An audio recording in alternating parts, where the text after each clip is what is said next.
সড়ক দুর্ঘটনায় নিহত একজন। ঝিনাইদহ চুয়াডাঙ্গা মহাসড়কের ডিঙ্গমারা ব্রিজ নামক স্থানে সড়ক দুর্ঘটনায় একজন নিহত হয়েছেন।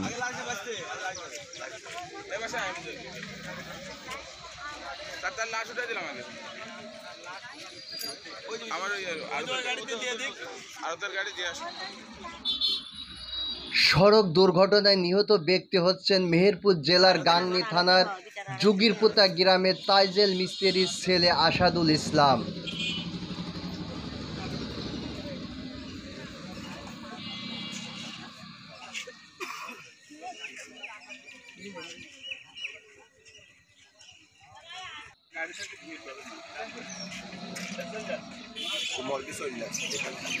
সড়ক দুর্ঘটনায় নিহত ব্যক্তি আলম সাধু গাড়ির ড্রাইভার।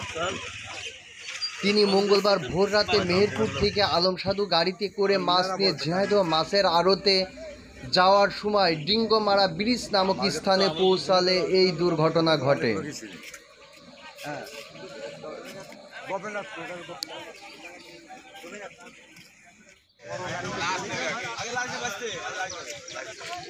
স্থানীয়রা জানান, তারা সকালে হাঁটতে বের হলে দেখে একটি লাশ ও আলম সাধু গাড়ি মহাসড়কের উপরে পড়ে আছে।